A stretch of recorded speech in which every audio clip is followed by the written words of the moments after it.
اگر کسی نے روزے کی حالت میں سگریٹ پی یا بینی پی یا پھر حقہ پیا تو بیڑی سگریٹ حقہ پینے کی وجہ سے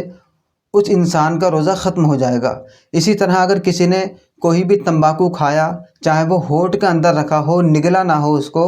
یا کوئی گٹکا کھایا یا پھر پان کھایا، نگل نہیں رہا اس کا تھوک، لیکن صرف ایسے ہی کھا رہا ہے، منہ سے کھا رہا ہے، ویسے ہی تھوک رہا ہے، تب بھی اس کا روزہ ختم ہو جائے گا، اس کا روزہ ٹوٹ جائے گا۔ اسی طرح ایک نشے والا منجن آتا ہے جس کو گل کے نام سے جانا جاتا ہے، تو اگر وہ نشے والا منجن اگر کسی نے روزے کی حالت میں استعمال کیا، اس سے دانت صاف کیے، اس کو دانتوں پر لگایا، تب دانت صاف کرنے کی وجہ سے، منہ میں لے جانے کی وجہ سے بھی اس کا روزہ ٹوٹ جائے گا، ختم ہو جائے گا۔ وہ اس لیے کہ نشے کے اندر نشیلی چیزیں جو ہوتی ہیں، جن کے اندر نشہ ہوتا ہے، تو ان کے اندر ایک طرح کی تیزابیت ہوتی ہے، جیسے ہی وہ منہ کے اندر جاتی ہیں فوراً اس تیزابیت کا اثر، وہ تیزاب جو ہے پورے منہ کے اندر پھیل جاتا ہے اور حلق سے اتر جاتا ہے۔ اس کا اندر تھوک اندر لے جانے سے کوئی مطلب نہیں، صرف منہ میں آپ نے رکھا اور منہ میں رکھنے کی وجہ سے